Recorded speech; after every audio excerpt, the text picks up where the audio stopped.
पश्चिम बंगाल में चुनावी माहौल के सियासी गर्मी में एक बार फिर केंद्रीय जांच एजेंसी ईडी के एक्शन ने पूरे राज्य के राजनीति में हलचल मचा दी है। राशन घोटाले के मामले में ईडी ने कोलकाता, बर्धमान और हावड़ा समेत कई इलाकों में एक साथ ताबड़तोड़ छापेमारी की है।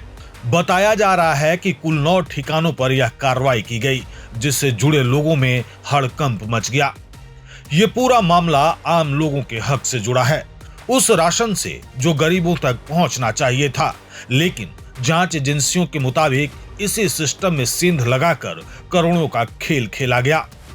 इस केस की जड़ें 2020 में दर्ज एक एफआईआर से जुड़ी है, जो बशीरहाट में दर्ज हुई थी। शिकायत में कहा गया था कि सरकारी पब्लिक डिस्ट्रीब्यूशन सिस्टम यानी पीडीएस के तहत मिलने वाला गेहूं अवैध तरीके से बाजार में बेचा जा रहा है। जांच जैसे जैसे आगे बढ़ी, वैसे वैसे एक बड़े नेटवर्क का खुलासा होता गया। आरोप है कि इस घोटाले में सप्लायर, लाइसेंसधारी डिस्ट्रीब्यूटर, डीलर और बिचौलिए सब मिलकर संगठित तरीके से काम कर रहे थे। सबसे चौंकाने वाली बात यह है कि गेहूं को सिस्टम से बाहर निकालने के लिए बेहद चालाकी भरा तरीका अपनाया गया। सरकारी पहचान मिटाने के लिए एफसीआई और राज्य सरकार के चिन्ह वाले बोरों को या तो बदल दिया जाता था या फिर उन्हें उलट दिया जाता था, ताकि कोई पहचान न सके कि ये सरकारी स्टॉक है। इसके बाद यही गेहूं खुले बाजार में वैध माल बताकर बेचा जाता था और यहीं से शुरू होता था काले पैसे का खेल। ईडी अब इस पूरे रैकेट की परत दर परत जांच कर रही है कि आखिर कितना पैसा बना, कौन कौन शामिल था और इस नेटवर्क की जड़ें कितनी गहरी हैं। लेकिन कहानी यहीं खत्म नहीं होती, क्योंकि ये कार्रवाई ऐसे वक्त पर हो रही है जब पश्चिम बंगाल में विधानसभा चुनाव अपने अहम चरण में है और यही वजह है कि इस छापेमारी को लेकर सियासी बयानबाजी भी हो रही है।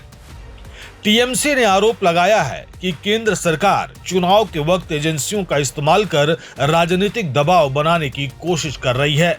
वहीं दूसरी ओर ईडी ने साफ कहा है कि उनकी कार्रवाई पूरी तरह सबूतों और कानून के दायरे में हो रही है और इसमें किसी तरह की राजनीतिक मंशा नहीं है। अब सवाल ये है कि क्या ये सिर्फ एक जांच है या फिर इसके पीछे चुनावी रणनीति भी छिपी है।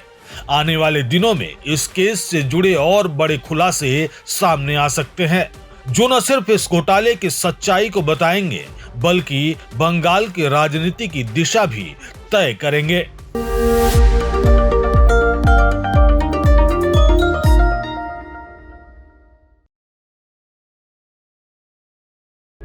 प्रभातखबर.com, विश्वास वही, रफ्तार नहीं।